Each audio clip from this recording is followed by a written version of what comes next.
네, 안녕하세요. 히쌤교실의 히쌤입니다. 오늘은 6번째 시간 5.18 민주화 운동과 6월 민주항쟁에 대해서 배워보도록 하겠습니다. 바로 들어갈 건데 선생님과 같이 PPT를 보면 좋을 것 같아요. 첫 번째로 신군부의 등장, 그리고 5.18 민주화 운동, 전두환 정부의 수립, 6월 민주항쟁, 민주주의의 발전과 정착에 대해서 보려고 합니다.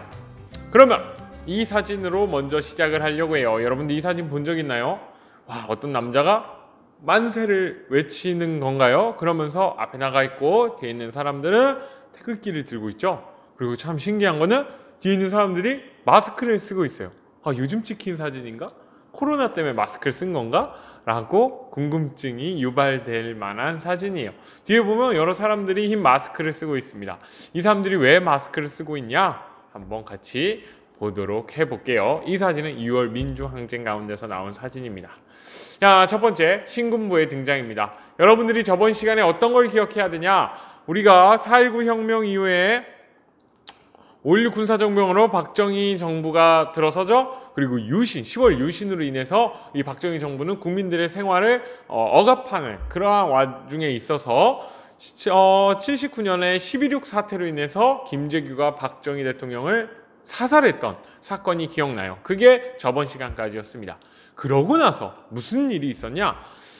상당히 혼란스럽겠죠. 10월 26일 이 대통령이 죽은 거예요. 한나라의 대통령이 암살당한 겁니다. 그러자 이 사태를 수습하기 위해서 정말 난리가 나요. 그 과정에서 전두환을 중심으로 한 신군부가 12.12 사태를 일으킵니다. 12월 12일 날 박정희가 5.16 군사정변을 일으켰던 것처럼 군대를 끌고 와서 정권을 장악해요. 상당히 문제가 많습니다. 이거 불법적으로 권력을 장악하죠. 이거와 관련된 영상은 여러분들이 유튜브에서 충분히 찾을 수 있습니다. 제5공화국 드라마가 있는데 그걸 짧게 편집한 것들이 있는데 그거 보면 재밌게 볼 수 있을 것 같아요. 그리고 민주화 운동을 탄압합니다. 신군부는 비상계엄 조치를 전국으로 확대하면서 민주화 요구를 탄압합니다. 당연히 사람들은 박정희 정부 때 억눌려 있었기 때문에 이거를 다시 옛날로 군부 정권으로 돌아가고 싶지 않다, 억압되는 사회를 살고 싶지 않다 하면서 민주화 운동을 하겠죠. 하지만 이걸 탄압합니다. 그 대표적인 사건이 여러분들이 바로 너무도 잘 아는 이 5.18 민주화 운동이에요. 이 5.18 민주화 운동은 어디서 일어났다? 광주에서 일어났습니다. 그 배경은요, 시민들의 유신 세력 처벌을 요구합니다. 유신 세력들을 처벌해라 라고 얘기하고, 신군부 너희들 군대가 왜 또 정권을 장악하냐 하면서 퇴진을 주장합니다. 그러자 신군부가 비상계엄령을 전국으로 확대하면서 민주화 운동을 탄압해요. 야, 이 비상계엄령이 뭐냐? 계엄령이라는 건 이게 선포되면 국민의 기본권을 제한할 수 있습니다. 언제 선포되냐? 전쟁 같은 거 있을 때 이런 게 선포돼요. 대통령의 권한 또는 그 군부의 권한을 상당히 강화하면서 국민의 기본권, 생존권이나 재산권 같은 것들을 침범할 수 있는 그런 게 바로 계엄령이에요. 이게 일어나면 상당히 비상시국이라는 이야기죠. 어쨌든 이걸 통해서 광주에서 비상계엄령 철회 시위가 발생해요. 전남대 앞에서, 그리고 도청에서, 이런 부분에서 사람들이 모여서 시위를 하는데요. 그 과정에서 신군부가 공수부대를 투입합니다. 이 공수부대라는 거는 특전사예요. 여러분들이 잘 아는 특전사를 여기에 투입해요. 그래서 광주 시민들이 시민군을 조직해서 저항해요. 왜 이렇게 저항을 했냐? 당시 공수부대가 발포까지 합니다. 헬기에서 발표도 하고 진짜 총으로 사람들을 쏘고 때리고 죽이고 하는 상황들이 벌어져요. 정말로 가슴 아픈 일이죠. 그러자 광주 시민들도 저항하기 위해서 시민군을 조직하고 무기를 구해서 같이 싸우게 됩니다. 아무리 그래도 군인을 이길 수 없겠죠. 계엄군이 시민군을 무력으로 진압하게 되면서 이 광주 사태라고도 얘기했던 이 광주와 민주화 운동이 끝나게 되는데요. 여기 보면 당시에 모여있던 사람들이죠. 여기 보면은 도민체전 하면서 사람들이 버스 위에도 올라가 있고, 그 뒤에 정말 많은 사람이 있고, 그 앞에는 여기 이렇게 군인들이 있습니다. 이 상황에서 발포가 이루어졌다라는 게 정말 가슴 아프죠. 정말 많은 사람이 죽고요. 이렇게 사람들을 때리고 이렇게 진압하는 과정에 있었습니다. 근데 그 과정에서 정말 믿지 못할 가슴 아픈 일들이 많아요. 선생님이 다 표현하기가 그렇네요. 궁금하면 한번 찾아보면 좋을 것 같아요. 그리고 이 광주 민주화 운동의 의의가 있는데 군부 독재에 저항한 민주화 운동입니다. 그리고 국내외 민주화 운동에 큰 영향을 주었어요. 그리고 이거를 국내에서는 감추기 위해, 이 군부 독재는 이 운동을 감추기 위해 광주를 완전히 막고요. 방송도 제대로 나갈 수 없게 하죠. 그 안에 현장을 진짜 사실을 방송할 수 없게끔 합니다. 그만큼 억압됐어요. 근데 여러분들이 잘 알 거예요. 택시 운전사라는 영화를 통해서 본 친구도 있을 거예요. 외국인이 당시 독일인이 가서 그걸 찍은 영상이 해외에서 이제 난리가 나고, 그게 어떻게 국내에 들어와서 암암리에 사람들 사이에 퍼지게 되면서 이 광주 민주화 운동에 대해서 알게 되는 사람들이 늘어나죠. 그게 나중에 이 민주화 선언, 6.29 민주화 선언을 하는 6월 혁명에도 영향을 미친다라고 보면 됩니다.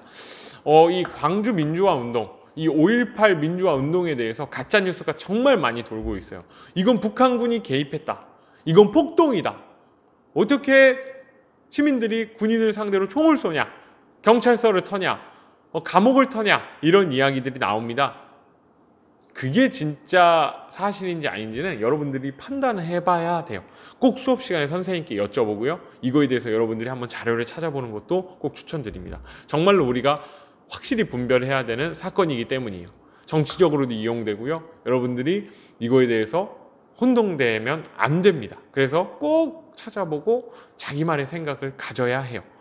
그러면 그 다음에 세 번째, 전두환 정부의 수립이에요. 5.18 운동 진압 이후에 통일주체 국민회의를 통해 전두환 대통령이 당선됩니다. 기억나시나요? 이 통일주체 국민회의, 이 통일주체 국민회의는요, 박정희 대통령이 만들었고 박정희 대통령을 뽑던 그 체육관이죠. 여기서 대통령으로 당선되게 됩니다.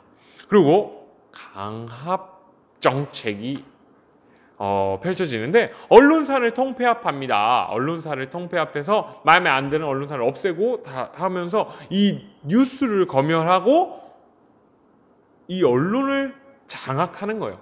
언론의 역할은 정말 중요합니다. 정부에서 무슨 일이 일어났는지 그거에 대해서 비판할 수도 있어야 되고, 그거에 대해서 국민들에게 알 권리를 제공해야 되는데, 이걸 내가 원하는 기사만 나가게 하는 겁니다. 뉴스를 검열한다고 하죠. 그리고 사회기강 확립을 위해서 삼청교육대를 운영해요. 야, 이거는 어마어마합니다. 길거리에 있는 깡패, 좀 건달 같아 보이는 사람들 다 잡아갔다고 이야기를 해요. 그래서 다 잡아가서 거기서 정말 말도 안 되는, 요즘 여러분들 봤는지 모르겠어요. 가짜 사나이처럼, 그거랑 비교도 안 될 만큼의 극한의 훈련을 시켜요. 그리고 거기에 인권을 탄압하고요. 밥도 제대로 못 먹게 하고 엄청난 폭행과 폭력이 만연한 곳이었다고요. 갔다 오면 말 그대로 병신이 됐다라고 된 사람들이 많다라고 합니다. 궁금하면 인터넷 찾아보세요. 그거에 대한 실상에 대해서 영상이 많이 있습니다. 유튜브에 꼭 찾아서 보는 것도 좋을 것 같아요.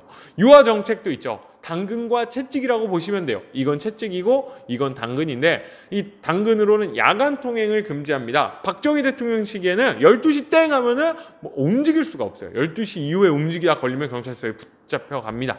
그걸 이제 없애요. 언제든지 돌아다닐 수 있게 하고요. 교복을 자율화했어요. 여러분들 지금 교복 다 입고 다니잖아요. 대부분의 학교들이 교복을 입고 다닐 텐데 이 당시에는 교복을 입지 않았습니다. 그래서 여러분 학교에 50대 선생님들, 40대 후반에 50대 선생님들한테 한번 여쭤보면 그 선생님들은 중고등학교 때 교복을 안 입으셨던 분들 계셔요. 그리고 해외여행을 이때부터 드디어 나갈 수 있게 됩니다. 그 이전에는 함부로 해외여행을 나갈 수가 없습니다. 그리고 여러분들이 잘 아는 올림픽이나 아시안게임들 각종 대회를 유치하게 됩니다. 그러한 와중에 전두환 정부가 거의 끝나갈 무렵입니다. 전두환 대통령이 되면서 헌법을 뜯어고쳤는데, 그 뜯어고칠 때 7년 단임제를 이야기해요. 딱 7년 동안 한 번만 하겠다고 합니다. 그 7년이 다 돼가는 87년 가까웠을 때 사람들의 엄청난 요구가 나오죠. 대통령이 이제 그만하고 직선제를 해야 된다. 스스로 우리 국민들이 대통령을 뽑아야 된다라는 이야기를 계속해서 나와요. 민주화 운동이 됐죠. 그러한 와중에 박종철 고문치사 사건이 터집니다. 여기 잘 보시면 여기 사진에 있는 박종철이라는 서울대 학생이었어요. 근데 이 학생이 고문 받다가 죽는 사건이 터져요. 이게 사람들에게 엄청나게 오겠죠. 안 올 수가 없죠. 아무것도 아닌 그 대학생이 고문에 의해서 죽었는데 어떤 사람들이 그거에 대해서 아무렇지 않게 생각하겠습니까? 이걸로 인해서 엄청나게 민주화 운동이 일어나게 돼요. 그래서 정권 퇴진과 이 직선제 개헌 요구 시위가 거세지고요. 정부가 개헌 거부 조치를 해요. 이걸 뭐라고 하냐? 4.13 호헌 조치라고 말합니다. 전두환 대통령이 방송에 나와서 본인은 이 개헌 거부를 하겠다. 그러니까 나는 호헌, 이 헌법을 지키겠다라는 이야기를 합니다. 그때부터 그 조치가 있고 나서 이 6월부터 시위가 전국적으로 확산돼요. 너무도 크게 확산됩니다. 그 시위에 어떻게 보면 결정타를 날렸다라고 할까요?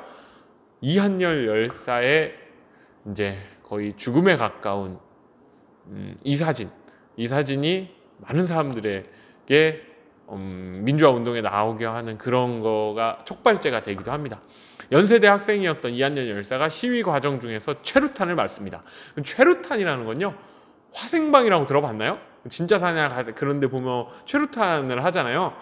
최루탄을 하는 게 아니고 화생방을 하는데, 이 화생방은 그냥 숨만 쉬면 너무 기침이 나오고 눈물 콧물이 다 나와요. 선생님도 군대에서 해봤어요. 진짜로 콧물 막 이렇게 나오고 막 기침 나오고 장난 아닙니다. 이거를 이제 시위 진압용으로 써요. 그걸 최루탄이라고 해요. 눈물, 콧물 다 나오게 하는 탄이에요. 그래서 사람들이 마스크를 쓴 이유가 이거가 최대한 피해가 적게 하기 위해서 하는데, 문제 이 최루탄을 하늘 위로 쏩니다. 그래서 하늘 위에서 포물선을 그리면서 땅이 떨어지면서 연기가 나가게 하는 건데, 이거를 직선타로 쏩니다. 그럼 사람이 맞으면 죽을 수 있죠. 총으로 쏘는 거니까요. 근데 문제는 그걸 직선타로 쏴서 이한열 열사의 머리에 맞고요. 이러한 장면이 펼쳐지고 이한열 열사는 혼수 상태에 빠지다가 결국 돌아가시게 돼요. 이런 일이 있어서 정말로 많은 사람들이 서울 광장에 나오고, 학생들을 주도로 했던 것들이 이제 넥타이 부대라고 하는 회사원들까지 거리에 나오게 돼요. 너무도 일파만파. 여러분들이 생각하는 그 촛불 시위 같이 박근혜 대통령 퇴진 때 그 촛불 시위 때처럼 정말 전국적으로 많은 사람들이 시위에 나옵니다. 결국엔 6.29 민주화 선언을 당시 노태우가 발표를 합니다.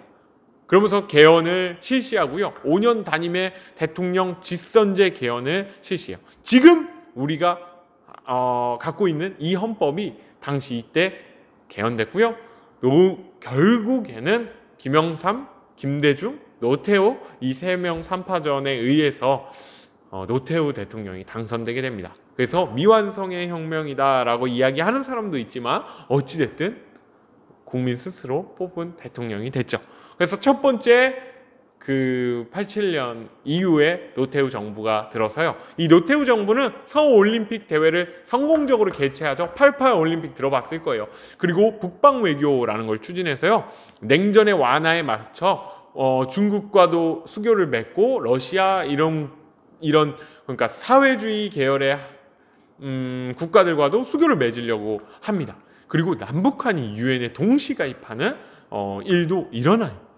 그러고 나서 5년 후에 5년 단임이 됐죠. 김영삼 정부가 역사 바로 세우기를 실시하면서 총독부 건물을 폭파시키고 국민학교라고 하는 초등학교를 지금의 초등학교 이름을 바꾸죠. 그래서 여러분 부모님들은 대부분 국민학교를 다녔을 테고 저와 여러분들은 초등학교를 다녔어요.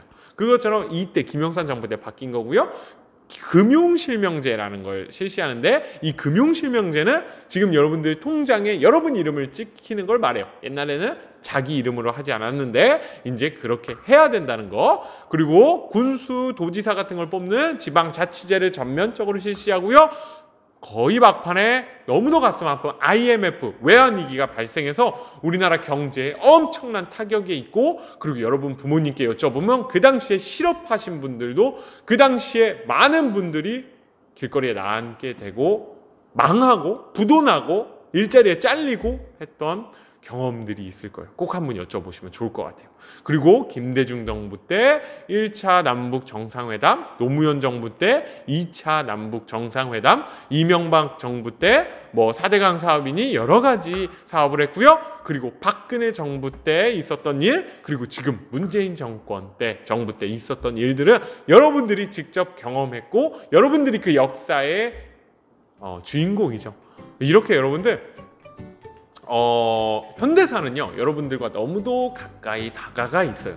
그래서 지금까지는 이런 민주화에 대해서 봤는데요, 다음 시간부터는 경제에 대해서 볼 거예요. 우리나라 경제가 어떻게 발전하게 됐는지 이런 부분에 대해서 볼 겁니다.